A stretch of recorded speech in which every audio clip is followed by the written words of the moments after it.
প্রণয়ের ঘোর রাত। আরাফাত আদনান সামি। পর্ব 25 থেকে 27। 5 থেকে রোহিত দুষ্টু স্বরে বলল, কৌশিক ব্রো, চলে আসো। অনেক দেখে ফেলছো, এত দেখো না, পরে নিজেরই নজর লেগে যাবে দেখো। রোহিতের এমন কথায় মায়া লজ্জা পেয়ে গেল।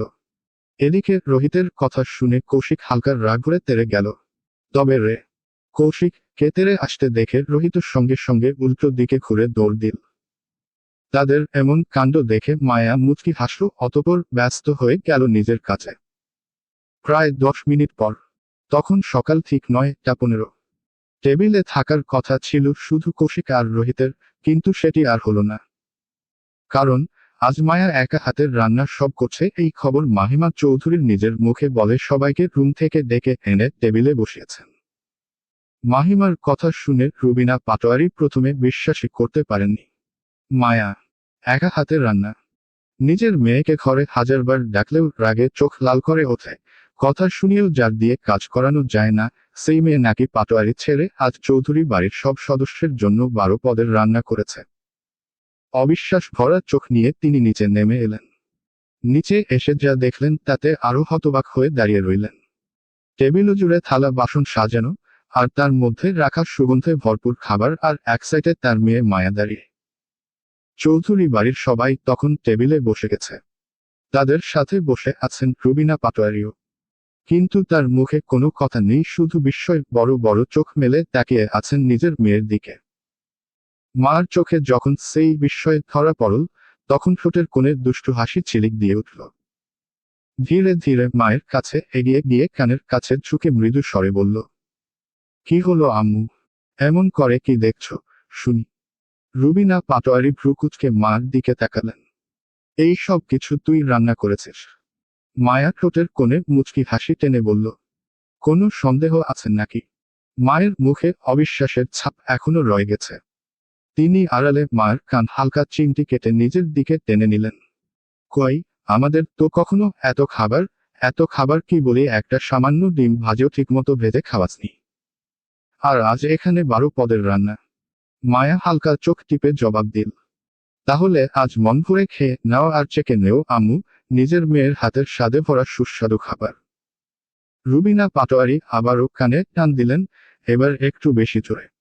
তবে রে, উফ আম্মু, কি করছো? লাগছে তো। মামের এমন খুনসুটির মাঝেই হঠাৎ রোহিত ধৈর্য হারিয়ে বলে উঠল, আর কত অপেক্ষা করব, ভা। রোহিতের কথা শেষ হওয়ার আগেই কৌশিকের তীক্ষ্ণ রাগান্বিত দৃষ্টি ছুড়ে এল তার দিকে।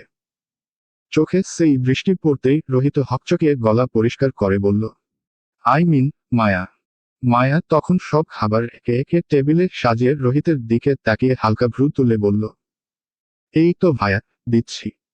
তারপর ধীর ভঙ্গিতে সে সবার প্লেটে খাবার বেড়ে দিতে লাগলো। টেবিল জুড়ে শুধু চামচ থালার শব্দ, সবাই নিজ নিজ খাবারে মগ্ন। সবাই খাচ্ছে, শুধু মায়া ছাড়া। মায়া এক কোণে চেয়ারের উপর হাত রেখে দাঁড়িয়ে সবার মুখের দিকে তাকিয়ে আছে। নিজের রান্না নিয়ে সবার প্রতিক্রিয়া দেখার এক অদ্ভুত কৌতূহল যেন তার চোখে ভেসে উঠছে। এমন সময় আশরাফ চৌধুরী ভাতের শেষ গ্রাস মুখে তুলে মায়াকে ডাকলেন। মায়া, শুন মা। মায়া দ্রুত সাড়া দিল, জি বড় মামা। কিছু লাগবে? আশরাফ চৌধুরী মাথা নেড়ে মৃদু হাসলেন, না মা, আর কিছু লাগবে না। তোমার রান্না খেয়ে মনে হচ্ছে যেন অনেক দিন পর নিজের মায়ের হাতের রান্না খাচ্ছি। হুবহু তোমার নানির মতো স্বাদ ঠিক একই রকম। অনেকদিন পর আজ মন ভরে তৃপ্তি নিয়ে খেলাম। ওপাশ থেকে খাবার খেতে খেতে আসিফ চৌধুরী মুখ তুলল, ভাইজান, তুমি তো একদম আমার মনের কথাটাই বললে। আমাদের মায়া যে এত ভালো রান্না করতে পারে এটা আগে কখনো জানতাম না। সত্যিই মায়া, খাবারগুলো দারুণ হয়েছে। দুই মামার এমন প্রশংসা শুনে মার ঠোঁটে নরম এক মুচকি হাসি ফুটে উঠল।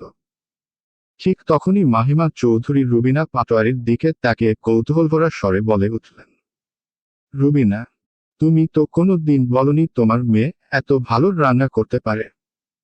মাহিমার কথা শুনে রুবিনা পাটোয়ারি একটু অবাক হয়ে বললেন, আসলে ভাবি হয়েছেটা কি, আমিও আজই জানতে পারলাম। আমার মেয়ে যে এত ভালো রান্না করতে পারে, এটা আমারই জানা ছিল না। ওপাশ থেকে সায়রা চৌধুরী খাওয়া থামিয়ে অবাক স্বরে বললেন, মানে? এক মুহূর্ত থেমে আবার বললেন, যাকগে, আমি বরং আমার খাবার শেষ করি। টেবিলে আবার খাবারের শব্দ ফিরে এলো। সবাই নিজের নিজের প্লেটে ডুবে আছে। মায়া এখনো এক পাশে দাঁড়িয়ে আছে চেয়ারের পিঠে হাত রেখে। সবার প্রশংসায় তার চোখে চিকচিক করছে। ঠিক তখনই মাহিমা চৌধুরী মুখ তুলে বললেন, মায়া, তুমি কেন দাঁড়িয়ে আছো? আমাদের সাথে বসে খেয়ে নাও মা। মায়া মাথা নেড়ে বলল, না বড় মামি, আমি একটু পরে খাবো, আপনারা খান। মাহিমা চৌধুরী মৃদু হাসলেন, ঠিক আছে মা, তোমার যা ইচ্ছা। তারপর আর কেউ কোনো মন্তব্য করল না। টেবিল জুড়ে আবার নীরবতা নেমে এল, শুধু খাওয়ার শব্দ। সবাই খাবারে ডুবে গেল। ঠিক সে সময় রুবিনা পাটোয়ারি একপাশে বসা কৌশিকের দিকে তাকিয়ে জিজ্ঞেস করলেন, শুনলাম তুমি নাকি তোমার আব্বুর কোম্পানিতে যোগ দিয়েছ? কৌশিক ভদ্রভাবে সোজা হয়ে বলল, হ্যাঁ ফুপি, মাত্র একদিন হলো যোগ দিয়েছি। রুবিনা মাথা নেড়ে জানতে চাইলেন, তা কেমন কাটল জীবনের প্রথম অফিস জার্নি? কৌশিক হালকা হাসল, এই তো ফুপি, আলহামদুলিল্লাহ ভালো। ভালো হলেই ভালো। এদিক সেদিকে না তাকিয়ে মন দিয়ে কাজ করো। কৌশিক সম্মানের সাথে বলল, জি ফুপি, দোয়া করবেন। রুবিনা স্নেহমাখা কণ্ঠে উত্তর দিলেন, হ্যাঁ, অবশ্যই। এরপর আর কেউ কারোর সাথে কোন কথা বলল না। প্রায় 15 মিনিট পর সবাই তখন আধো খাওয়া অবস্থায়, আর মায়া মাঝখানে এসে বসে নিজেও খাওয়া শেষ করে ফেলেছে। ধীরে ধীরে সবাই টেবিল ছাড়ল। এখন সবাই খাওয়া দাওয়া সেরে হলরুমের সোফায় বসে গল্পে মশগুল। এদিকে কৌশিক আর রোহিত একটু আগেই অফিসের উদ্দেশ্যে বের হয়ে গেছে। যাওয়ার আগে কৌশিক এত মানুষের ভিড়ে দাঁড়িয়ে থাকা মার দিকে এক ঝলক তাকিয়েছিল, মাত্র কয়েক সেকেন্ডের চোখাচোখি। চোখাচোখি হতেই কৌশিক ঠোঁট সামান্য নেড়ে চোখের ইশারায় মার দিকে ছুড়ে দিয়েছিল এক ফ্লাইং কিস। কৌশিক অতি নিঃশব্দে দিয়েছিল, কিন্তু তার প্রভাব মার বুকের ভেতর এখনো ঢেউ তুলছে। মায়া অচেতনভাবে ওই মুহূর্তে হেসেছিল, আর সেই হাসির রেশ এখনো তার চোখে মুখে ভাসছে। ঠিক তখনই সেই ঘোরটুকু ভেঙে দিল পরিচিত এক কণ্ঠ। উপরে থেকে রুবিনা পাটোয়ারির ডাকেল, মায়া, মায়া। মায়া চমকে উঠে দ্রুত নিজেকে সামলে নিল। নিচ থেকে একটু জোরেই জবাব দিল, হ্যাঁ আম্মু, বলো। একটু উপরে আয় তো। ঠিক আছে আম্মু, আসছি। বলেই মায়া সিঁড়ি বেয়ে ওপরে উঠে নিজের মায়ের রুমে প্রবেশ করল। দরজা ঠেলে ভেতরে ঢোকার সাথে সাথেই রুবিনা পাটোয়ারি প্রশ্ন করে বসলেন, তোমার সব কিছু গুছানো আছে? মায়া মায়ের প্রশ্নের জবাবে ছোট্ট করে বলল, হ্যাঁ। রুবিনা পাটোয়ারি নরম স্বরে বললেন, আমরা এখনই বের হব। মায়া বিস্মিত হয়ে বলল, এখনই কেন আম্মু? বিকালের দিকে যায় না? রুবিনা চোখ কুঁচকে বললেন, না, বাড়িতে আমার কিছু কাজ আছে। আর সামনে তোমার পরীক্ষা, এই নিয়ে তোমার মাথায় একটুও চিন্তা নেই?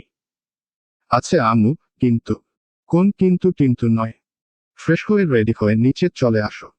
মায়া বাধ্য মেয়ের মতো মাথা নেড়ে বলল, ঠিক আছে আম্মু। মার মুখে কথা শেষ হতেই রুবিনা পাটোয়ারি আর কোনো কথা বাড়ালেন না। সাইড টেবিলে রাখা ছোট হ্যান্ডব্যাগটা তুলে নিয়ে সোজা রুম থেকে বেরিয়ে পড়লেন। রুম থেকে মা বের হতেই মায়া রেডি হওয়ার কাজে লেগে গেল। ফটাফট ফ্রেশ হয়ে শাড়ি খুলে 3 পিস পরে নিল। তার ওপর হালকা ঝাপসা মেকআপে মুখটাকে সাজাল। সবশেষে কালো কালারের বোরকা গায়ে চাপাল। রেডি হতে তার সময় লাগলো মাত্র 4-5 মিনিট। তারপর সাইড থেকে জামাকাপড়ের ছোট ব্যাগটা হাতে নিয়ে রুম থেকে বের হয়ে সিঁড়ি বেয়ে নিচে নেমে এল। এদিকে রুবিনা পাটোয়ারি হলরুমে বসে গল্প করছিলেন মায়া আসা পর্যন্ত। যেই না মায়াকে পুরো রেডি অবস্থায় দেখে ফেললেন, সঙ্গে সঙ্গে উঠে দাঁড়ালেন এবং সবাইকে উদ্দেশ্য করে বললেন, তো ভাইজান, আজ আমরা আসি। আশরাফ চৌধুরী মুখ তুলে বললেন, এখনই চলে যাবি? বিকালে না হয় যাস? রুবিনা শান্ত স্বরে উত্তর দিলেন, না ভাইজান, বাড়িতে আমারও কিছু কাজ আছে। আর আপনি তো জানেন, মার পরীক্ষার আর মাত্র 1 মাস বাকি। তাই আগামী 1-2 মাস কোথাও যাওয়া আসা হবে না। আশরাফ মাথা নেড়ে বললেন, ঠিক আছে, তুই যা ভালো মনে করিস। তাহলে আমি আজ উঠি ভাইজান। এই বলে রুবিনা পাটোয়ারি আর মায়া একে একে সবাইকে সালাম ও বিদায় জানিয়ে বাড়ি ফেরার উদ্দেশ্যে বের হয়ে গেল। রাত প্রায় 1টা। সারাদিন কয়টা ফোন দিছি আপনাকে? ওপাশ থেকে কৌশিক শান্ত স্বরে বলল, খেয়াল করিনি। আসলে আজকে অফিসে প্রচুর কাজের চাপ ছিল, তাই একটু বেশি ব্যস্ত ছিলাম।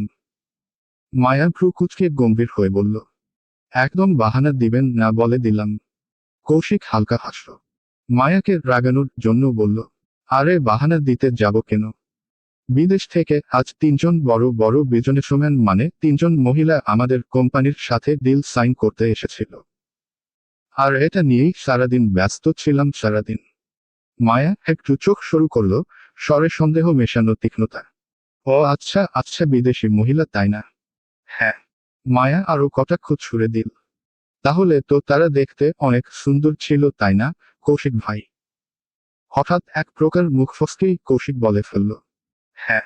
শব্দটা কানে যেতেই মার মধ্যে যেন তেলে বেগুনে জ্বলে উঠল। চোখ কটমট, দাঁতের দাঁত চেপে রাগে ফুঁসতে থাকা স্বর। হিয়া। কৌশিক একটানা বলতে লাগলো, যেন নিজের অপরাধবোধ থাকতেই সব কথা উগরে দিচ্ছে। আরে না না, একদম দেখতে সুন্দর ছিল না। আর আমি ওদের কিচ্ছুটি দেখিনি। তোর বিশ্বাস হচ্ছে না তো? তাহলে শুন, ওরা সবাই টপ পরে ছিল সেটাও আমি দেখিনি। ওদের ফর্সা পেট আর নাভি দেখা যাচ্ছিল সেটাও আমি দেখিনি। ওদের বুকের প্রায় অর্ধেকের বেশি স্পষ্ট দেখা যাচ্ছিল ছিল, সত্যি বলছি চান, আমি তাও কিছু দেখিনি। এক কথায় বলতে গেলে আমি তাদের কিচ্ছুটি দেখিনি। মায়া ফোনের ওপাশে দাঁড়িয়ে কৌশিকের এখান কথা শুনে রাগে টকবক করে উঠল। তার গাল লাল হয়ে উঠল। নিজের রাগ সামলে দাঁতের দাঁত চেপে বলল, ও আচ্ছা, কিচ্ছুটি দেখেননি? আহা, কি নিষ্পাপ! কৌশিক বিন্দুমাত্র লজ্জা না পেয়ে বলল, হ্যাঁ। মায়া কটাক্ষ ছুড়ে দিল, কি নাদান! হ্যাঁ হ্যাঁ, কিচ্ছুটি বুঝে না একদম। কৌশিকের একটু আগে কি বলেছে সেটা তার খেয়ালে পড়তেই সে শুকনো একটা ঢোক গিলল। বিপদ, খুবই বড় বিপদ। মুহূর্তেই নিজের জিভের দাঁতে হালকা কামড় বসাল। তারপর হালকা নরম স্বরে বলল, আসলে মায়া, হয়েছেটা কি আমি বলতে চাচ্ছিলাম। কৌশিকের কথার মাঝখানেই মায়া বলল, আপনি কি জানেন এই মুহূর্তে আমার সামনে থাকলে আমি আপনাকে কি করতাম? কৌশিক কিছু বুঝে উঠতে পারছিল না। ঠোঁটের কোণে জোরপূর্বক একটি হাসি ধরে রেখে বলল, আমি জানি নিশ্চয়, চুমু খেতে। হ্যান্ডসাম বয় বলে কথা। মায়া কটমটিয়ে বলল, চুমু খেতাম তাই না? ঠিক বলেছি তাই না? দেখলি, আমি তোর মনের কথা কেমন করে বলে দিলাম। কিন্তু আমি তো আপনার সাথে আরো বেশি কিছু করতে চেয়েছিলাম। কৌশিক মার কথার ভেতরের অন্য অর্থ বোঝার সঙ্গে সঙ্গে অবাক হয়ে হাসল। দুষ্টু স্বরে বলল, সত্যি সুইট হার্ট। এই মুহূর্তে তোর কাছে থাকলে কি কি করতাম বল না সুইট হার্ট। তুই যে ওইসব কালো কালো পীড়িত নাকি? হে হে, সুইট হার্ট, বল না। মায়া হঠাৎ রাগান্বিত স্বরে জোরে বলতে লাগলো, হ্যাঁ, তার আগে আরেকটা স্বভাবে কাজ করে নিতাম। আমার মাথার ওপরে যে ফ্যানটা আছে না, সেই ফ্যানের সাথে আপনাকে লটকে দিতাম। তাও নিজের হাতে, খুব যত্ন করে। অসভ্য লোক কোথাকার! কৌশিক ফোনের ওপাশে থমকে গেল। মুহূর্ত পর ঠোঁটের কোণে কাঁপন নিয়ে বলল, কেন? মায়া এবার আর চুপ করে রইল না। এতক্ষণ জমে থাকা ক্ষোভ ফেটে বেরিয়ে এল একদম ঝড়ের মতো। আপনি আস্ত একটা গাধা। সাথে অসভ্য, নির্লজ্জ, বেহা, শয়তান, লম্পট, লুচ্চা চৌধুরী। কৌশিক অবাক হয়ে ভ্রু কুঁচকাল। হে তো চুপ! কি সব উল্টো পাল্টা বলছিস? আমি তোর হবু স্বামীর লাগি সম্মান দে। মায়া বিদ্রুপে হেসে উঠল। আসেন, আপনারে সম্মান আমি বালতি ভরে দেই। কত বড় লুচ্চা, সব কিছু দেখে আবার নিজের হবু। কৌশিক তাড়াতাড়ি কৌতূহলের সুরে বলল, কি হলো? থামলি কেন? পরের কথাটা বল। মায়া থপ করে চুপ করে গেল। তারপর ঠান্ডা, ধীর স্বরে বলল, আপনার কি একটুও লজ্জা শরম নাই? কৌশিক নির্লজ্জ ভঙ্গিতে বলে উঠল, না নাই। মায়া দাঁতে দাঁত চেপে উত্তর দিল, লুচ্চা চৌধুরী। ছি, ছি, ছি। বেডি তোর হবু স্বামীর লাগি একটু তো সম্মান দে। না হলে কচু চিনেন, কচু দিমু। এ কথা বলে সে আর এক সেকেন্ডও না বাড়িয়ে রাগের সঙ্গে সঙ্গে ফোন কেটে দিল। কৌশিক বিস্মিত হয়ে ফোনটা কানে ধরে থাকল কিছুক্ষণ। তারপরই সে আবার কল দিল। মায়া রিসিভ করল না। দ্বিতীয়বার দিল তবু না। তৃতীয়বার আরো রাগ। চতুর্থবারে অবশেষে ফোনটা ধরল। ফোন ধরতেই কৌশিক তড়িঘড়ি বলল, কি হলো, ফোন কাটলি কেন? মার স্বর কাঁপছিল, অভিমানী স্বরে বলল, আমি আপনার সাথে কোনো কথা বলতে চাই না। প্লিজ আর ফোন দিয়েন না। কৌশিক একটু থেমে শুধু বলল, সরি। মায়া চুপ, কোন কথা বলল না। কৌশিক এবার নরম স্বরে আবার বলল, সরি সরি সরি। মায়া এবারও কিছু বলল না। কিন্তু ফোনের ওপাশ থেকে হালকা কান্নার গুনগুন শব্দ ভেসে আসতে লাগলো কৌশিকের কানে। কৌশিক হঠাৎ থমকে গেল। আরে, আরে, চিপকালি, তুই কাঁদছিস কেন?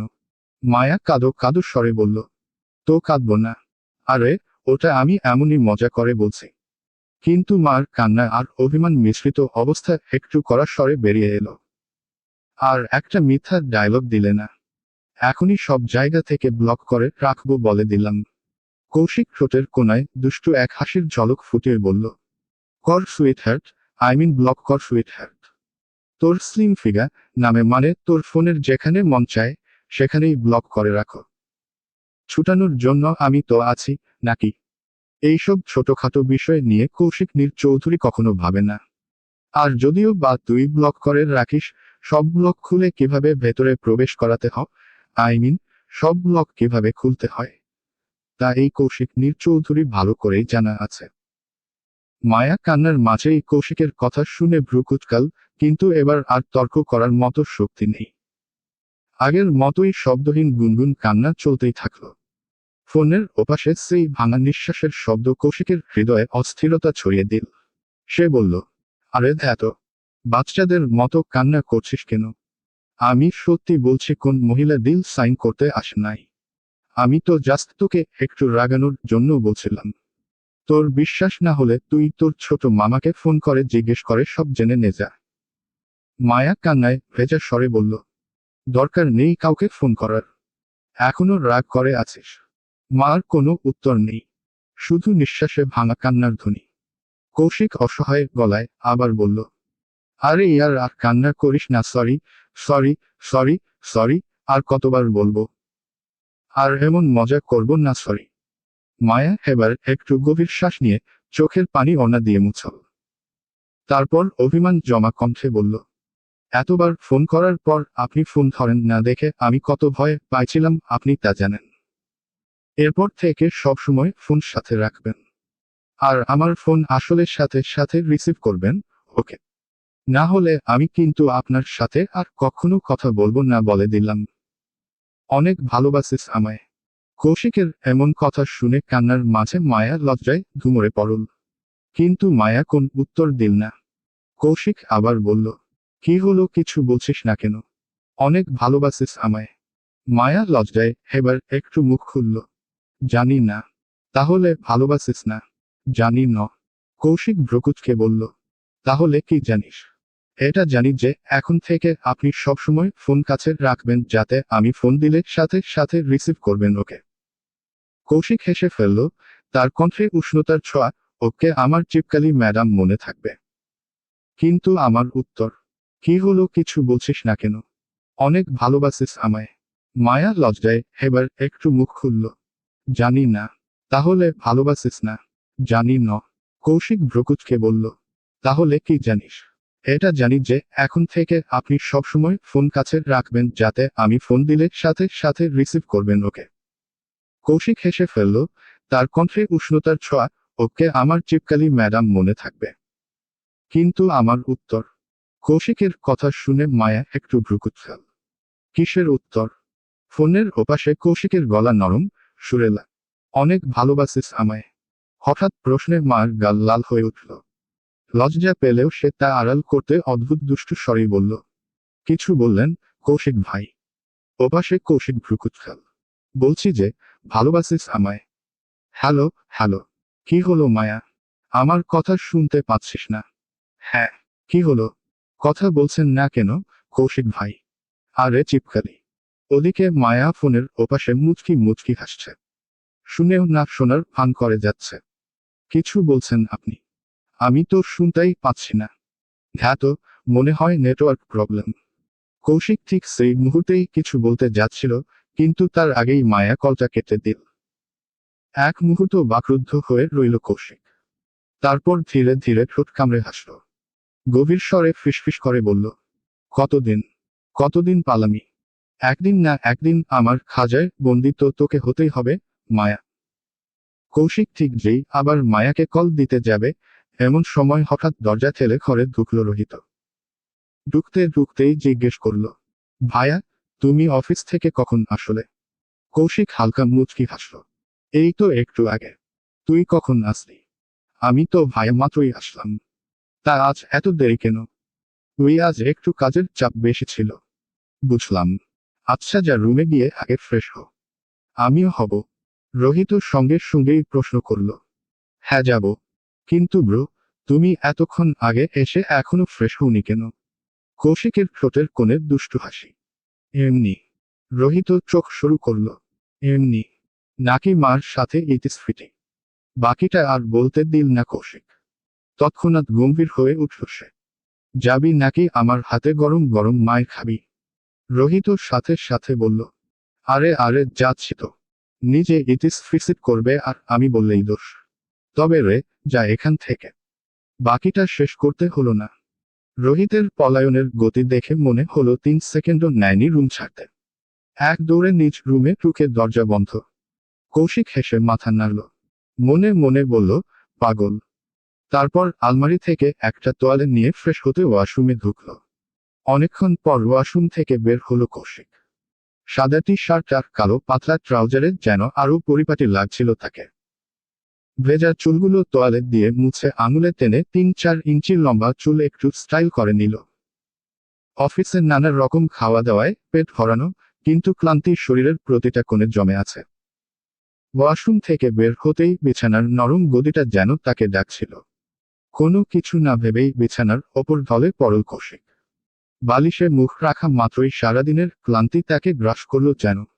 2 মিনিটও লাগলো না, চোখ ভেসে গেল ঘুমের গভীর অন্ধকারে। চৌধুরী বাড়ি নিঃশব্দ, বাতাস বইছে তবে নরম, আর কৌশিক ঘুমিয়ে আছে অচেতন শান্তিতে। সকাল প্রায় 9টা। শীতের সকাল, মার রুমের জানালার পাশে কোন গাছপালা না থাকায় কুয়াশা ভেদ করে হালকা পাতলা নরম রোদের আলো জানালার পর্দা ভেদ করে ঘরের ভেতর ঢুকছে না। সেই আলোয় মার চোখে পড়ে তাকে ধীরে ধীরে জাগিয়ে তুলল। ঘুম জড়ানো চোখ মেলে উঠে বসল সে। আজ অনেকদিন পর কলেজে যাবে এই ভাবনাটাই যেন তাকে একটু চনমনে করে দিল। ফ্রেশ হয়ে নাস্তা সেরে নিল দ্রুত। ছুটে চলার সময়কে যেন আজ আটকানোর উপায় নেই। মায়া আয়নার সামনে দাঁড়িয়ে নিজের হিজাবের কুচি ঠিক করল। কালো বোরকাটা তাকে আরো পরিপক্ক, আরো শান্ত দেখায়। ছোট্ট একটা ব্যাগ হাতে নিল। আজকের দিনের প্রয়োজনীয় সব জিনিসই তাতে গুজে রেখেছে। মোটামুটি 30 মিনিট ধরে রেডি হয়ে রুম থেকে বেরিয়ে এল সে। কলেজে যাওয়ার উত্তেজনায় তার হাঁটাতে আজ একটু তাড়াহুড়োর ছাপও আছে। অনেকদিন পর সহপাঠীদের সাথে দেখা হবে। পরীক্ষার পর তো আর তাদের সাথে তেমন কথা হবে না, তাই আজ কলেজে যেতেই হবে। মায়া দ্রুত পায়ে সিঁড়ি বেয়ে নিচে নেমে সামনের দিকে এগোতেই হঠাৎ দেয়ালের আড়াল থেকে বের হয়ে এল রুবিনা পাটোয়ারি। মেয়েকে এমন তাড়াহুড়ো করতে দেখে তিনি ভ্রু তুললেন। এইভাবে তাড়াহুড়ো করে কোথায় যাওয়া হচ্ছে শুনি? মায়া থমকে দাঁড়ালো। কলেজে যাচ্ছি, আম্মু। শীত তো পড়েই গেল। ঠান্ডা লেগে যাবে। বোরকার ওপরে কিছু পরনি কেন? কিছু পরে আসো যাও। না আম্মু, ঠিক আ। মার কথা শেষ হবার আগেই রুবিনা পাটোয়ারির কণ্ঠ ঠান্ডা কিন্তু দৃঢ় হয়ে উঠল। যা বলছি তাই করো। এই স্বরটা মায়া খুব ভালো করেই চেনে। এতে তর্ক চলে না। মায়া আর কিছু বলল না। সোজা নিজের রুমে ফিরে গিয়ে ওয়ার্ড্রব খুলল। ভেতর থেকে একটা মোলায়েম শাল বের করে কাঁধে সুন্দরভাবে জড়িয়ে নিল। শীতের সকাল বলে শালটা জড়াতেই শরীরে আরাম ছড়িয়ে গেল তার। সব ঠিকঠাক করে আবার নিচে এসে দাঁড়াতেই রুবিনা পাটোয়ারি তাকালেন তার দিকে। গাড়ি ভাড়ার টাকা আছে নাকি দিতে হবে? না আম্মু, আছে।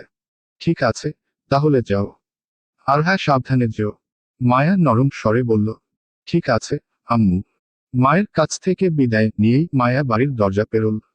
সকালের শীত যেন আরো ঘনীভূত হয়ে তাকে ঘিরে ধরল। বাতাসে কুয়াশা এতটাই গাঢ় যে রাস্তার শেষ প্রান্তটা বোঝাই যাচ্ছে না। মায়া প্রায় 15 মিনিট ধরে হাঁটছে, কিন্তু আশেপাশে একটা গাড়িও নেই, আর যা চলাচল আছে তা থামছে না। কুয়াশায় ঢেকে থাকার রাস্তাটা বিরান। মানুষের চলাচল একদমই নেই। অস্বস্তি ছড়িয়ে পড়তে লাগলো মার মনে। শালটা কাঁধে শক্ত করে টেনে ধরল সে, যেন এভাবেই নিজের শ্বাসটা গায়ে জড়িয়ে রাখবে। হঠাৎ ধপ করে তিনটা ছায়ামূর্তি কুয়াশা চিরে এসে দাঁড়ালো ঠিক তার সামনে। এতটা হঠাৎ যে মার বুক ধক করে উঠল। তাদের একজন সিগারেট হাতে, ধোয়ার পাক ছেড়ে মার দিকে তাকিয়ে কুৎসিত হাসিতে বলল, হেই চুমকি সুন্দরী। মার মুখ লাল হয়ে উঠল রাগে আর ঘৃণায়। আপনারা কে? এইসব কি অসভ্যতামি? আমার পথ আটকে দাঁড়িয়েছেন কেন? সামনে থেকে সরুন। তার কথা বাতাসেই মিলিয়ে গেল। তিনজনের কেউই সরল না, বরং একে অপরের দিকে তাকিয়ে আরো বেশি বিকৃত হাসল। মায়া আর কথা বাড়াল না। তাদের পাশ কেটে দ্রুত পা চালিয়ে সামনে এগিয়ে গেল।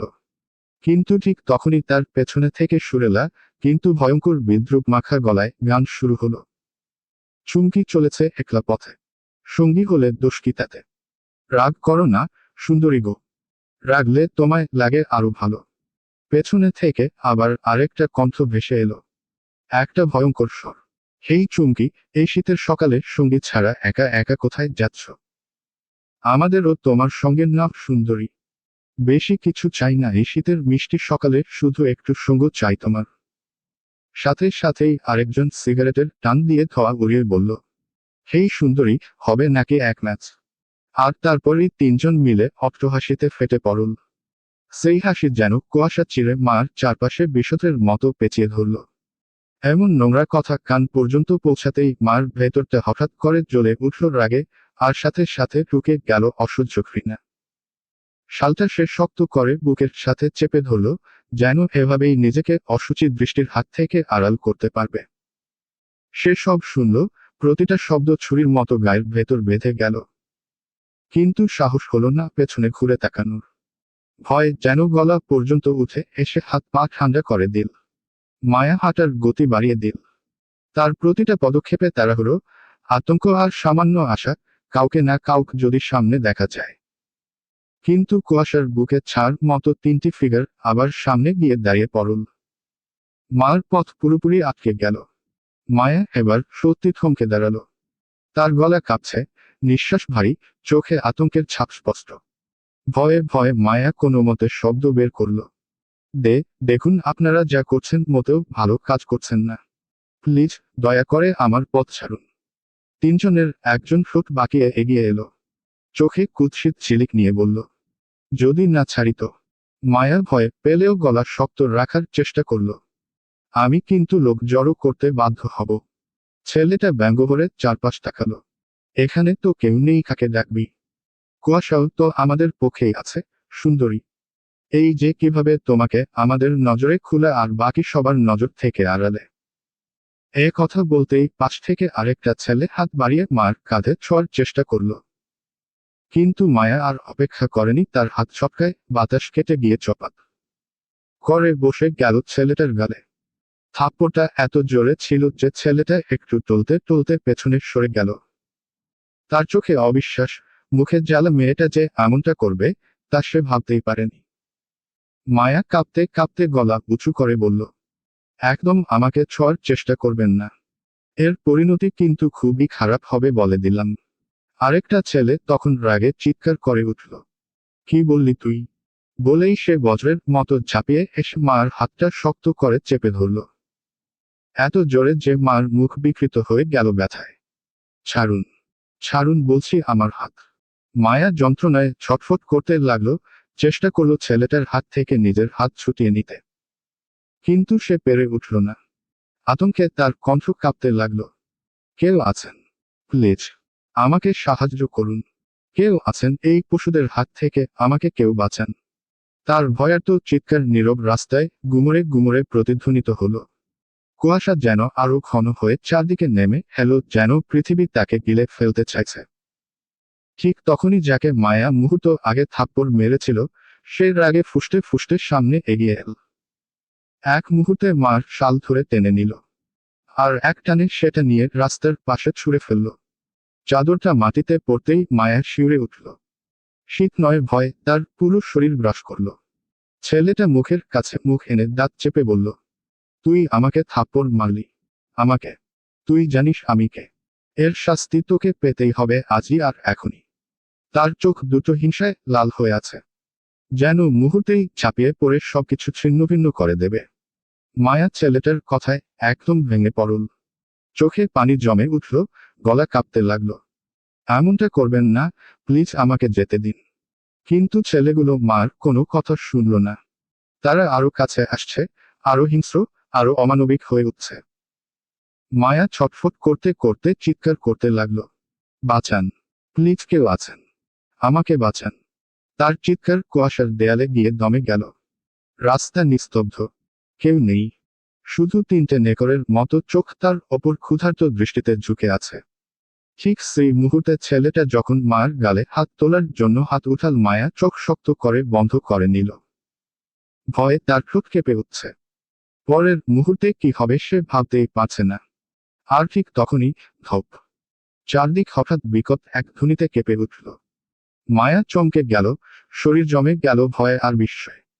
তার সামনে থাকা ছেলেটা যেন হাওয়ায় উঠে আবার মাটিতে আছড়ে পড়ল, একেবারে নিস্তেজ, রক্তাক্ত, অজ্ঞান অবস্থায়। অন্য দুই ছেলে ভয় পেয়ে এক কদম পেছনে সরে গেল। মায়ের হৃদস্পন্দন থমকে গেল। এটা কি হলো? কে এলো? ধীরে ধীরে ভালোভাবে চোখ খুলল মায়া। আর চোখ খুলতেই তার নিঃশ্বাস আটকে গেল। কুয়াশার ভেতর পিস্তল হাতে দাঁড়িয়ে আছে কৌশিক।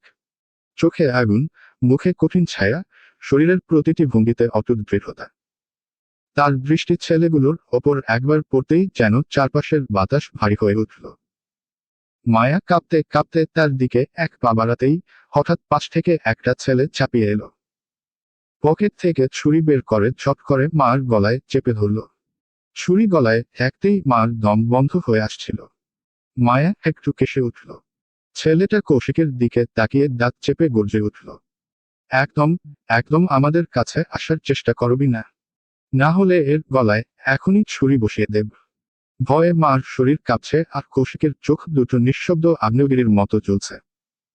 এক সেকেন্ডে বিস্ফোরণ ঘটার অপেক্ষায়। কিন্তু কৌমিকেরই মাঝে জোরে হেসে উঠল। কৌশিকের হাসিটা যেন চারপাশের অন্ধকার বাতাসকে ছিঁড়ে ফেলল। ওর হাসিতে এমন এক দম্ভ, এমন এক আগুন যেন হুমকি নামের জিনিসটা তার কাছে কেবলই মজা মনে হলো। পাশেই তার গাড়িটা রাখা। এক লাফে গাড়ির বোনেটের ওপর উঠে বসল কৌশিক। এক হাঁটু তুলে তার ওপর হাত রেখে বন্দুকটা ভারী করে ধরল। অন্য হাতে সিগারেট ধরিয়ে গভীর একটা টান নিল। ধোয়ার কুণ্ডলি ভেসে উঠতেই সে ক্ষণ গলায় বলল, দেখি তোর কলিজা কত বড়, পারলে চালা তোর ছুরি। ছুরিটা ধরে থাকা ছেলেটা কাঁপা কাঁপা গলায় বলল, আমাদের কাছে আসবি না, না হলে সত্যি সত্যি ছুরি চালিয়ে দিব। কৌশিক ঠোঁট বাঁকা করে হেসে বলল, তো চালা না, বারণ করছে কে? দেখি ছুরি ধার কত আর ছুরি চালাতে তোর সাহস আছে কিনা, চালা বেটা। পাশের আরেকটা ছেলে অসহায় হয়ে গিলে বলল, কে রে তুই? কৌশিক সিগারেটটাকে শেষ টানে নিঃশেষ করে ছুঁড়ে মারল দূরে। ধীরে ধীরে গাড়ি থেকে নামল। পদক্ষেপগুলো ভারী, আত্মবিশ্বাসে টগবগে। তাদের দিকে হেগোতে হেগোতে বলল, প্রেমিক, ওর পাগল, উন্মাদ, বজ্জাত, অসভ্য, মাতাল প্রেমিক। আর সেই প্রেমিকের প্রেমিকাকে তোরা মারবি, তোরা। কিন্তু আফসোস, ও তো এভাবে মরবে না। কথাটা বলে কৌশিক হঠাৎই থেমে গেল। পরের মুহূর্তেই ছিঁড়ে ফেলল নিজের পরনের শার্ট একটানেই। উন্মুক্ত হয়ে গেল তার বুক, জিম করা শক্ত পেশিগুলো উত্তেজনায় ফুলে আছে। কৌশিক ধীরে ধীরে পিস্তল হাতে ছেলেগুলোর দিকে এগিয়ে গেল। ওদের হাত পা কাঁপছে, নিঃশ্বাস এলোমেলো। ছুরি ধরা ছেলেটা তো কাঁপতে কাঁপতে মার গলাতেই চাপ বাড়িয়ে ফেলছিল। কৌশিক কাছে যেতে যেতেই ছেলেটার হাতটা শক্ত করে চেপে ধরে সরিয়ে নিল মার গলা থেকে। তারপর সেই ছুরি ধরা হাতটাই ধরে নিজের বুকের বাম পাশের ওপর এনে ঠেকিয়ে দিল। তাচ্ছিল্যের ঠান্ডা হাসি মুখে নিয়ে বলল, ও এমনে মরবে নাকি?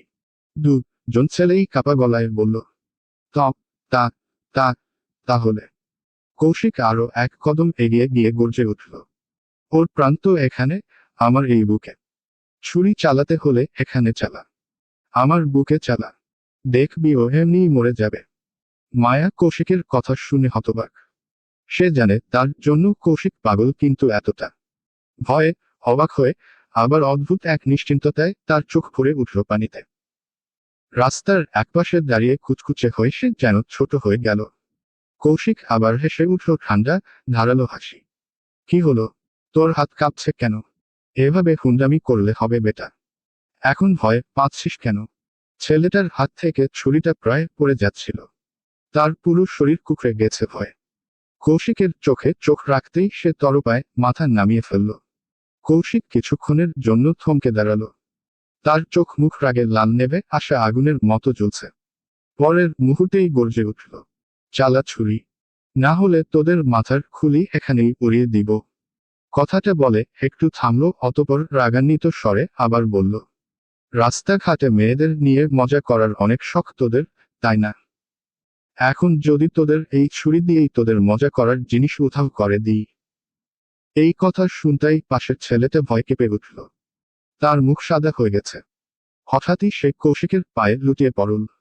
কাদো কাদো স্বরে বলতে লাগলো, ভুল হয়ে গেছে ভাইজান, আমাদের যেতে দেন। এই কানে ধরছি, আর কখনো এমন কাজ করব না, প্লিজ ছেড়ে দেন।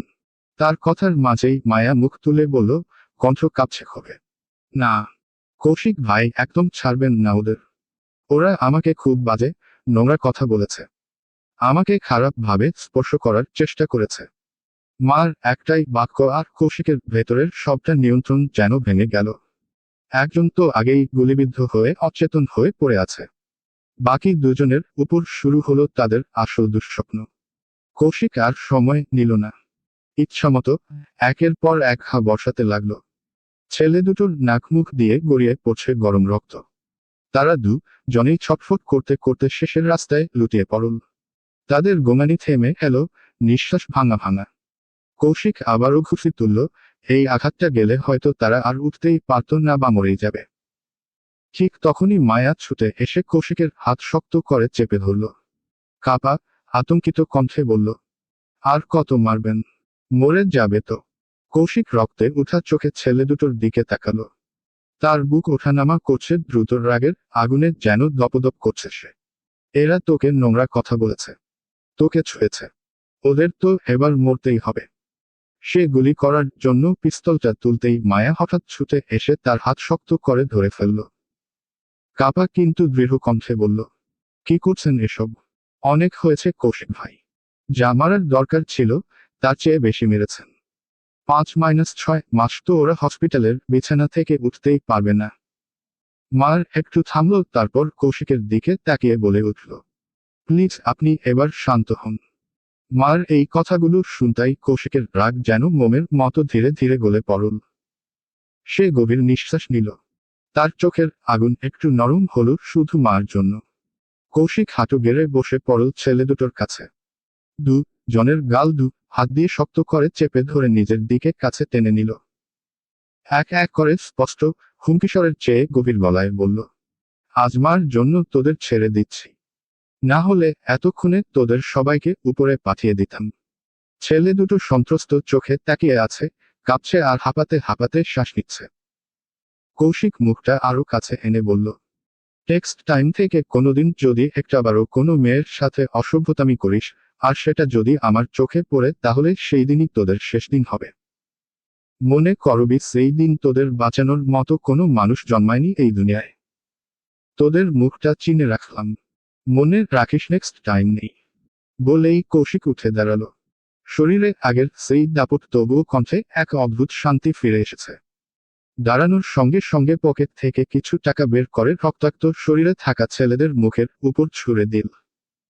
এখানে হসপিটাল পর্যন্ত যাওয়ার ভাড়া আছে, চোখের সামনে থেকে তাড়াতাড়ি চলে যা, না হলে এমন মার মারবো তোদের মা বাবা তাদের ছেলের লাশ চিনতেও পারত না। বুক চাপড়ানো নীরবতা। ছেলেগুলো কাঁপতে কাঁপতে টাকা কুড়াতে লাগলো। কৌশিক আবার পিছন ফিরে হাঁটল সরাসরি মার দিকে। রাস্তার পাশে পড়ে থাকা মার চাদরটা সে তুলে নিল। হালকা ধুলা ঝেড়ে নরম হাতেই মার কাঁধে পেঁচিয়ে দিল চাদরটা। মায়া কিছু বলতে পারল না, শুধু তার বুক ধরফর করছে, চোখ ভিজে উঠছে অজান্তেই। এরপর কৌশিক মার হাতটা নিজের হাতে জড়িয়ে গাড়ির দিকে হাঁটা দিল। মায়া কোনো প্রতিরোধ করল না। কৌশিকের সেই শক্ত উষ্ণ হাতে যেন সে নিরাপত্তা পুরো পৃথিবী খুঁজে পেল। গাড়িতে বসে পড়তেই দেখা গেল কৌশিকের গায়ে শুধু একটা প্যান্ট। উন্মুক্ত বুক জুড়ে হালকা ধুলো, ঘাম, আর কয়েক জায়গায় তাজা আঁচড়ের দাগ। তবুও চোখ সরানো যায় না। মায়া তাকিয়ে আছে স্থির নিঃশব্দে। কৌশিক গাড়ির ইঞ্জিন চালু করল।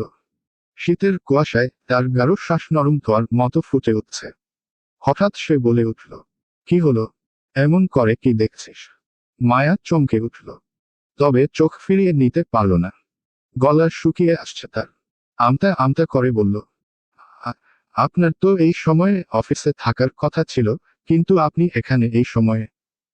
কৌশিক মার দিকে গম্ভীর চোখে তাকালেই মায়া হঠাৎ চুপ হয়ে গেল।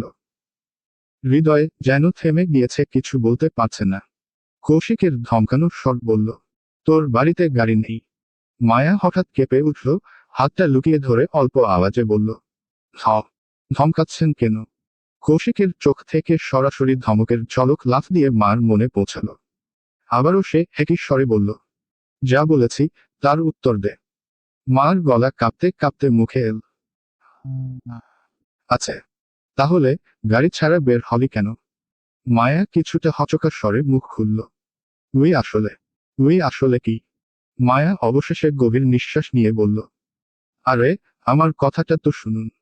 আপনি জানেন না আমাদের গাড়ি কয়টা? আপনার মতো এত বড়লোক নই আমরা। একটাই গাড়ি আছে, আর সেটা দিয়ে আব্বু প্রতিদিন অফিসে যায়। কৌশিক মার কথা শুনে ভ্রুকুচকাল। এখন থেকে কলেজ বা যেখানেই যাবি, আমাকে সঙ্গে নিয়ে যাবি, মনে থাকবে। মায়া চুপ করে রইল, কোন উত্তর দিল না। কৌশিক ধমকের তীব্রতা আরো বাড়িয়ে বলল, কি হলো? উত্তর দিচ্ছিস না কেন? মায়া হঠাৎ আতঙ্কিত হয়ে কেঁপে উঠল। ঠিক ঠিক আছে, মনে থাকবে। মায়া আর কোন কথা বলল না। গাড়িতে নীরবতা চেপে ধরেছিল। কয়েক মুহূর্তে তার মনটা এক অজানা অস্থিরতায় কেঁপে উঠল। পথ চলার সময়ও কেটে গেল, কিন্তু কলেজে পৌঁছালো না, বাড়িতেও নয়। রাস্তাগুলো তার পরিচিত নয়। অজানা পথ, অজানা পরিবেশ, সব মিলিয়ে মার মনে গভীর এক বিভ্রান্তি কাজ করছিল। হঠাৎ এই নীরবতাকে ভেঙে মায়া হড়বড় করে বলল, আচ্ছা আমরা কোথায় যাচ্ছি কৌশিক ভাই? কৌশিক নির্লিপ্ততা ভঙ্গিতে গাড়ি চালাতে চালাতে বলল, কাজী অফিসে। মার ভ্রুকুচকে উঠে গেল। হোয়াট? কৌশিক তার দিকে তাকিয়ে হালকা স্নিগ্ধ হাসি ছুড়ল। মুখটা পচা টমেটোর মতো বানালি কেন? খারাপ কিছু বললাম নাকি? মায়া আক্ষেপ আর বিভ্রান্তিতে কণ্ঠস্বর কমিয়ে বলল, কিন্তু কাজী অফিসে কেন? কৌশিক নির্লিপ্তভাবে উত্তর দিল, কাজী অফিসে মানুষ কেন যায়? কলা খেতে, খাবি।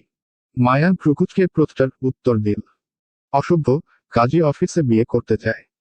কৌশিকের চোখে সামান্য ছলছল। সে বলল, হ্যাঁ, তাহলে আমরাও বিয়ে করতে যাচ্ছি। মায়া চোখ বড় করে তাকালো। মনের ভিতর এক অচেনা ঝড় উঠল। মাথাটা আসলেই গেছে আপনার? কোন সিচুয়েশনে কি কথা বলছেন আপনি? একটু আগে একটা ঝড় থেকে বেঁচে আসলাম, আর এইভাবে সবাইকে না জানিয়ে। আর আপনি জানেন না সামনে আমার পরীক্ষা। তোর পরীক্ষার মায়েরে বাপ, আসসালামু আলাইকুম। মায়া কিছুই বুঝতে পারল না। সে হতাশার সাথে হালকা অবাক হয়ে বলল, পরীক্ষার কথা বাদ দিলাম, কিন্তু পরিবার? এইভাবে সবাইকে না জানিয়ে না নিয়ে আমি আপনাকে বিয়ে করতে পারবো না। কৌশিক মার দিকে এক দৃঢ় দৃষ্টিতে তাকালো, তারপর বলল, আমি আসতে আর একটু দেরি করলে আমার মুরগি অন্য শিয়ালের শিকার হয়ে যেত। তোর পরীক্ষা হেন তেন বালের জন্য আমি আর রিস্ক নিতে চাই না, আর নিতেও পারবো না। তাই তোর মঙ্গল এতেই হবে, তুই চুপচাপ কোন কথা না বলে বসে থাক। মার কণ্ঠে শঙ্কা ও আতঙ্ক মিলেমিশে উঠল। কিন্তু কৌশিক ভাই। কৌশিক মাঝপথেই গাড়ি থামালো, নির্দিষ্ট স্বরে বলল, তুই আমাকে ভালোবাসিস তো? মায়া অদ্ভুতভাবে থেমে গিয়ে কয়েক সেকেন্ড নীরব থাকলো, তারপর বলল, হ্যাঁ, কিন্তু। কৌশিকের চোখে তখন কোন অমায়িকতা নেই। সে নির্দিষ্টভাবে বলল, তাহলে কোন কথা না বলে চুপচাপ লক্ষ্মী মেয়ের মতো বসে থাক। সময় ঠিক 11টা। কুয়াশার ধূসর চাদর অনেক আগেই সরে গেছে। রাস্তায় রোদের হালকা ঝিলিক পড়েছে আর গাড়ি আপন গতিতে এগিয়ে চলেছে। কিন্তু গাড়ির ভেতর নেমে আছে খানিকটা ভারী নীরবতা, যেন কোনো অদৃশ্য দেয়াল মায়া আর কৌশিকের মাঝে দাঁড়িয়ে আছে। কৌশিক মাঝে মাঝে আর চোখে মার দিকে তাকায়। কিছুক্ষণ পর কৌশিকী নীরবতা ভাঙল। চুপচাপ যে। মায়া ধীরে মাথা ঘুরিয়ে তার দিকে তাকালো। চোখে কোনো বাক্য নেই, মুখে একটিও শব্দ নেই। কৌশিক আবার বলল, এবার একটু জোরে। কি হলো, কথা বলছিস না কেন? মায়া সামান্য গম্ভীর মুখ করে খুব নরম স্বরে বলল, এমনি এমনি হু কৌশিক ধীরে জিজ্ঞেস করল। কথা বলতে ইচ্ছে করছে না। মায়া জানালার বাইরে তাকিয়ে ছোট্ট করে বলল, না, আমার সাথে। মায়া মাথা নাড়ল। হু কৌশিক ঠোঁটের কোণে তাচ্ছিল্যের হাসি চেপে বলল, ঠিক আছে, বলিস না। মায়া আর কিছু বলল না, শুধু মুখ গম্ভীর করে চাদর গায়ে জড়িয়ে বসে রইল, যেন চারপাশের সবকিছু থেকে নিজেকে গুটিয়ে নিয়েছে। কৌশিক আবারও আর চোখে তার দিকে তাকালো। মার চোখে চোখ পড়তেই সে মিটিমিটি হাসল। বিস্মিত বিরক্তিতে মায়া তাকিয়ে বলল, একটু পরপর আপনি আমাকে দেখে এইভাবে মিটিমিটি করে হাসছেন কেন? কৌশিক গম্ভীর ভঙ্গি করার চেষ্টা করলেও কথার ভেতর স্পষ্টই খুনসুটি। তোকে দেখে না, কৌশিক তার চিপকালি, কে দেখে হাসছে? তোর কোন সমস্যা? আমার হাসিতে নজর দিস না। সমস্যা থাকলে চোখ বন্ধ করে রাখো। ওই চিপকালিটাই আমি। যাক, স্বীকার করলি তাহলে। মায়া বিরক্ত হয়ে মুখ ঘুরিয়ে বলল, অসহ্য। কৌশিক হালকা হেসে ক্লাসে টোকা মারল। এই তো, আর একটু অপেক্ষা কর। বিয়ের পর তোর সব ধাঁচ মিটাচ্ছি। বিয়ের শব্দটা মার কানে যেতেই তার বুক ধড়ফড় করে উঠল। এক মুহূর্ত দেরি না করে দ্রুত বলল, কৌশিক ভাই, শুনেন না। হ্যাঁ, কি বল? মার কণ্ঠটা একটু কেঁপে উঠল। বিয়ের বিষয়টা নিয়ে আর একটু ভেবে দেখলে হয় না? কৌশিক সরাসরি বলল, ভেবে আর কাজ নেই। কিন্তু কেন? শুভ কাজের দেরি করতে নেই। মার চোখ মুখে আতঙ্কের ছায়া স্পষ্ট। কণ্ঠটা কেঁপে উঠে শব্দ করল, আমার খুব ভয় করছে কৌশিক ভাই। কৌশিক হালকা হেসে তাকে আশ্বস্ত করল, আমি আছি তো নাকি? ভয় পাবার কিছু নেই। কৌশিকের এই আশ্বাসও যেন মার বুকের ভেতরের অস্থিরতা পুরোটা নামাতে পারল না। সে আবারও চুপ হয়ে গেল। ঠোঁট সিল করে নিল, মুখ দিয়ে আর একটাও শব্দ বের হলো না। গাড়ির ভেতর নিস্তব্ধতা যেন আরো ভারী হয়ে উঠল। কৌশিকও কিছু বলল না। ঠিক 11:50 কৌশিকের গাড়িটি এসে থামল শহরের এক বিশাল উঁচু বিল্ডিংয়ের সামনে। দরজা খুলে দুজনে নেমে পড়তেই ঠান্ডা বাতাসের ঝাপটা কৌশিক আর মার মুখে এসে লাগল। মায়ার সাথে সাথে চাদরটা আরো ভালো করে শরীরের সাথে চেপে ধরল। গাড়ির দরজা খুলে অপর পাশ থেকে কৌশিক নামতেই আশেপাশে থাকা মেয়েরা আচমকা থমকে গেল। তাদের দৃষ্টিতে যেন বিস্ময়, মুগ্ধতা আর কৌতূহলের মিশ্রণ। কৌমিকের সুঠাম জিম করা দেহ, প্রশস্ত কাঁধ, স্পষ্ট সিক্স প্যাকের অবয়ব, কারো চোখই যেন সরছিল না। পাশেই দাঁড়িয়ে থাকা দুই তরুণী নিজেদের সামলাতে না পেরে ফিসফিসিয়ে বলল, ওয়াও, কি বডি! কি হ্যান্ডসাম দেখতে ছেলেটা! তারই পাশের বান্ধবী অতিরিক্ত সাহস সঞ্চয় করে একটু জোরেই বলে উঠল, হেই, হ্যান্ডসাম বয়, চকলেট বেবি, তোমার নাম্বারটা দেওয়া যাবে? কথাগুলো যেন সোজা তীরের মতো গিয়ে বিদ্ধ হলো মার কানে। প্রতিধ্বনির মতো তার মাথার ভেতর ঘুরপাক খেতে লাগলো। আর সহ্য হলো না। কৌশিক মুখ খুলে সামান্য কিছু বলতে যাচ্ছে, ঠিক সেই মুহূর্তে মায়া তার চাদর বাড়িয়ে কৌশিককে ডেকে দিতে লাগলো। কৌশিক সাথে সাথে অবাক হয়ে বলল, কি করছিস? সে চাদরটা সরাতে যাবে, এমন সময় মায়া তার দিকে চোখ রাঙিয়ে গলা একটু উঁচু করে বলল, এই চাদরটা যদি আপনার শরীর থেকে 1 ইঞ্চিও সরে, তাহলে আপনাকে আমি সোজা পৃথিবী থেকেই সরিয়ে দিব। বলে দিলাম। কথা শেষ করেই সে ঘুরে তাকালো ওই দুই মেয়ের দিকে। তারা এখনো কৌশিকের দিকে মুগ্ধ চোখে তাকিয়ে। মায়া আর এক মুহূর্ত দেরি করল না। রাগে গা কাঁপতে কাঁপতে জনের সামনে গিয়ে আঙুল তুলে বলল, তোদের ঘরে বাপ ভাই নাই নাকি? রাস্তাঘাটে পরপুরুষ দেখে কিভাবে কথা বলতে হয় তোদের এটা শেখায়নি? এভাবে একটা ছেলের দিকে তাকিয়ে এইসব কথা বলতে তোদের একবারও লজ্জা করল না? নির্লজ্জ, বেহায়া, অসভ্য মেয়ে কোথাকার! মার কণ্ঠ এতটাই দৃঢ় আর উচ্চ যে আশেপাশের প্রায় সবাই শুনে ফেলল। অনেকেই থেমে তাকিয়ে রইল। কারো মুখে হাসি, কারো চোখে বিস্ময়। মেয়ে দুটো লজ্জায় চুপসে গেল। মুখ ভেঙে ছাপার মতো ভঙ্গিতে দ্রুত জায়গা ছেড়ে সরে গেল তারা। মেয়ে দুটো লজ্জায় মুখ থেকে চলে যেতেই চারপাশ আবার ধীরে ধীরে স্বাভাবিক হয়ে উঠল। কিন্তু মার ভেতর তখনও ঝড়। মায়া ততক্ষণে আগুনে ফেটে পড়ছে।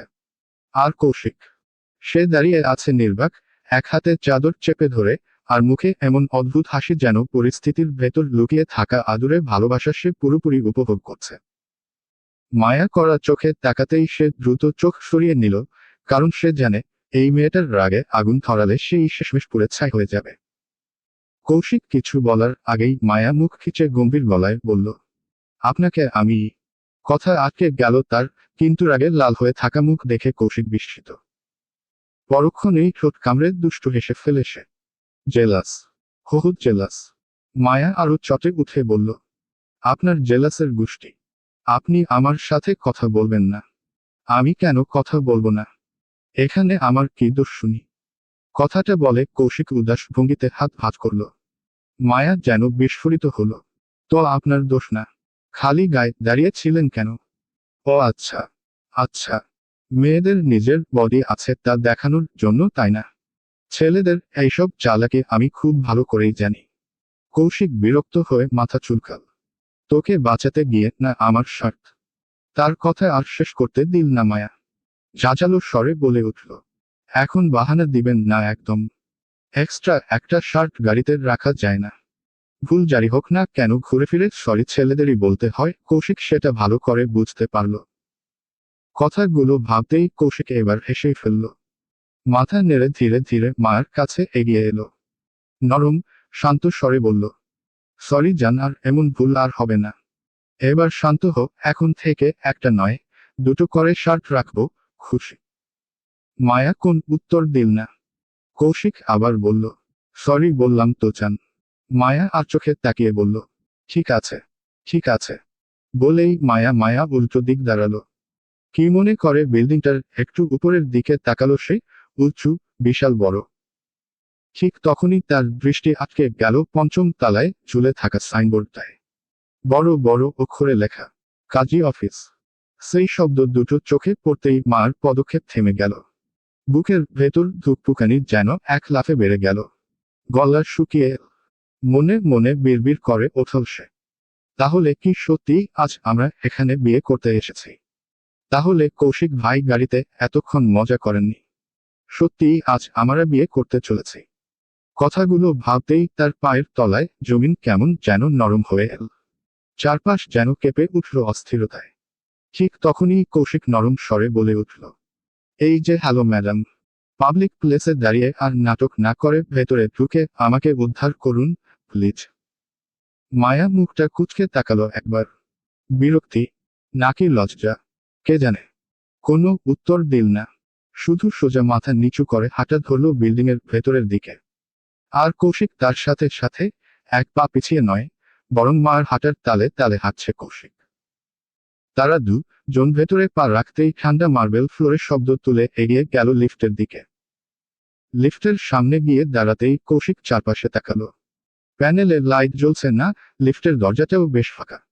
পাশেই দাঁড়িয়ে থাকা মধ্যবয়সী একজন লোককে থামিয়ে কৌশিক জিজ্ঞেস করল, ভাই, লিফট কি চলছে না? লোকটা দীর্ঘশ্বাস ফেলে উত্তর দিল, না ভাই, সপ্তম তলায় আটকে আছে। সকাল থেকেই চেষ্টা করতেছে ঠিক করতে, কিন্তু হবে কিনা কিছু বলা যাচ্ছে না। কথাটা বলেই লোকটা চলে গেল। কৌশিক ভ্রু কুঁচকে তাকালো মার দিকে। মায়া গম্ভীর মুখে দাঁড়িয়ে আছে, একটু পরপর আঙুলগুলো জড়াচ্ছে আবার ছাড়ছে। কৌশিক এগিয়ে গিয়ে হালকা গলায় বলল, লিফটের জন্য দাঁড়িয়ে লাভ নেই, আসবে না? মায়া অবাক চোখে তাকালো। কেন আসবে না? কৌশিক হালকা হাসল। লিফট নাকি আটকে গেছে? মানে সমস্যা হয়েছে? মায়া বিরক্তি মেশানো কণ্ঠে বলল, তাহলে এখন কি করব? কৌশিক কাঁধ ঝাঁকাল। কি আর করব, সিঁড়ি ভরসা। সিঁড়ি বেয়েই উঠতে হবে। মায়া চোখ বড় করে বলল, পঞ্চম তলা পর্যন্ত সিঁড়ি বেয়ে? না বাপু, আমি পারবো না। কৌশিক কাছে এসে বলল, আরে, গল্প করতে করতে চলে যাব, টেরই পাবি না। আয়, আমি আছি তো। যা কথা তাই কাজ। সিঁড়িতে পা রাখার পর থেকেই জনের মধ্যে শুরু হলো খুনসুটি। মায়া একটু রাগ দেখালে কৌশিক মজা করে আরো বেশি রাগানোর চেষ্টা করছে, আর মায়া মাঝে মাঝে ধমক দিচ্ছে, মাঝে মাঝে না চাইলেও হেসে ফেলছে। এইভাবে প্রথম তলা পেরিয়ে দ্বিতীয় তলা, তারপর তৃতীয় তলার কাছাকাছি পৌঁছাতেই হঠাৎ মায়া থমকে দাঁড়িয়ে গেল। আর দাঁড়িয়েও থাকতে পারল না, ধপ করে সিঁড়িতে বসে পড়ল। তার মুখ লাল হয়ে গেছে, কপালে ঘাম, শ্বাস দ্রুত পড়ছে। হাঁপাতে হাঁপাতে বলল মায়া, আমি আর পারবো না কৌশিক ভাই। আমার পা ব্যথা করছে। আমি দাঁড়ায় আর হবে না। বাক্যটা শেষ হবার আগেই কৌশিক কোন কথা না বলে সামনে ঝুঁকে মায়াকে কোলে তুলে নিল। ঘটনাটা এতটাই হঠাৎ যে মায়া চমকে তার দুই হাত দিয়ে শক্ত করে কৌশিকের ঘাড় জড়িয়ে ধরল। আরে! হালকা ভয়ে মার কণ্ঠ কেঁপে উঠল। সিঁড়ির কোণে দাঁড়িয়ে থাকা কয়েকজন লোক থমকে তাকিয়ে আছে অবাক, মুচকি হাসছে কেউ কেউ। এই দৃশ্য চোখে পড়তেই মায়া কান লাল করে ফেলল। লজ্জায় মাথা নিচু করে কৌশিকের কানে ধীরে বলল, কি করছেন? সবাই তাকাচ্ছে। কৌশিক নির্লজ্জ আত্মবিশ্বাসে সিঁড়ি বেয়ে উঠতে উঠতে বলল, দেখুক, তাতে আমার কি? আমি আমার প্রাণকে নিয়ে যাচ্ছি। মায়া লজ্জায় লাল হয়ে ফিসফিস করে বলল, ইস, অসভ্য।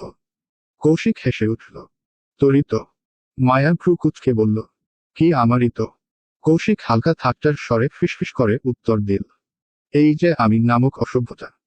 কৌশিকের সেই দুষ্টু বাক্য শুনে মার গাল মুহূর্তেই পাকা লাল টমেটোর মতো হয়ে উঠল। সে এক মুহূর্তের জন্য কৌশিকের চোখের দিকে তাকাতে পারল না। লজ্জায় মুখটা লুকিয়ে ফেলল কৌশিকের উষ্ণ, উন্মুক্ত বুকে। চাদরে জড়ানো সেই বুকে আশ্রয় নিয়ে যেন নিজেকে আরো ছোট করে ফেলল। মাথা নিচু করেই ধীরে ধীরে বলল, আচ্ছা, আপনার লজ্জা করে না? গায়ে কোনো টি শার্ট শার্ট নেই, শুধু চাদর জড়ানো। আর সেই অবস্থায় আমাকে কোলে নিয়ে সবার সামনে দিয়ে সিঁড়ি বেয়ে হাঁটছেন। কৌশিক একচোট হেসে বলল, একদমই করছেন না। বরং পারলে চাদরটা সরিয়ে দে, আমার আরো ভালো লাগবে। ইস, অসভ্য কোথাকার। কথাটা বলেই মায়া লজ্জায় কৌশিকের বুকে আলতো করে এক পাঞ্চ মারল। কৌশিক ঠোঁট কামড়ে হাসল। সিঁড়ির পরের ধাপটা উঠতেই একটু ঝুঁকে মার মুখের কাছে এসে দুষ্টু স্বরে ফিসফিস করে বলল, সুইটহার্ট, এখানে এই মুহূর্তে তোর ওই গোলাপি চিকন ঠোঁটে যদি করা করে একটা কিস খাই, ব্যাপারটা কেমন হয়? কৌশিকের কথা শুনে মার হৃদস্পন্দন যেন মুহূর্তেই দ্বিগুণ হয়ে গেল। গালে আগুন জ্বলে উঠল লজ্জায়। সে কৌশিকের বুকে আরো জোরে মুখ গুজে ধরল, যেন পৃথিবী থেকে নিজেকে আড়াল করতে চাইছে। নরম, কাঁপা কণ্ঠে বলল, আপনি একটা অসভ্য নির্লজ্জ বেটা ছেলে। আশেপাশের লোকজন শুনলে কি বলবে? কি বলবে? মায়া গুনিয়ে উঠল, জানি না, কিন্তু আপনি আপনার মুখে লাগাম লাগান। কথাটা বলেই মায়া কিছুক্ষণ চুপ করে থাকল।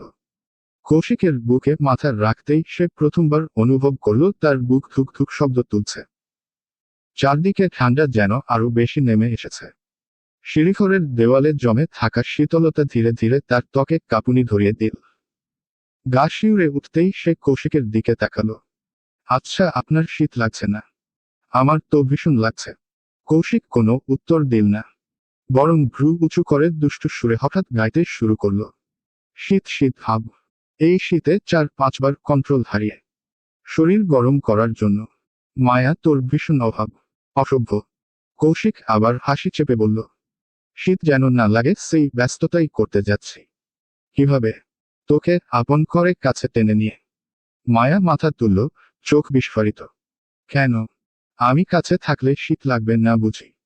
কৌশিক দমকা হাসল, একটুও না। এই বিষয়ে কোনো দ্বিমত প্রশ্নই ওঠে না। যাকে বলে 100-তে 100। মার গাল দুটো যেন মুহূর্তেই গোলাপের পাপড়ির মতো লাল হয়ে উঠল। চোখ দুটো শক্ত করে বন্ধ করল সে, যেন কৌশিকের দুষ্টু কথাগুলো থেকে নিজেকে আড়াল করতে চাইছে।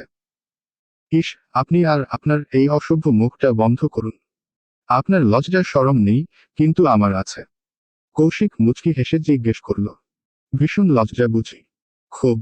ও আচ্ছা, তাহলে আমি মুখ বন্ধ রাখলে তুই এই লজ্জা থেকে বেঁচে যাবি, তাই তো? একদম। আপনি যখনই মুখ খুললেন, তখনই আমার সাথে কিছু না কিছু অসভ্যতামি করেন। আর আমার খুব। এর আগেই কৌশিক তার মুখের খুব কাছে ঝুঁকে এল। জনের নিঃশ্বাস যেন একই তালে মিলল হলো। কৌশিকের কণ্ঠে নেশা ধরানো, হিয়া। মায়া হকচকিয়ে উঠল। লজ্জায় তার হাত পা ঠান্ডা হয়ে গেল। সে আমতা আমতা করে বলল, ক, কি কিছু না? সত্যিই কিছু না? মায়া ঠোঁট কামড়ে ফিসফিস করল, না। কৌশিক আরেকটু ঝুঁকল। মার ঠোঁট থেকে তার ঠোঁটের দূরত্ব এখন নিঃশ্বাসের মতো ছোট। গভীর, মায়াবী, ঘোর লাগা কণ্ঠে কৌশিক সুরে বলল, সুইটহার্ট, চলবে।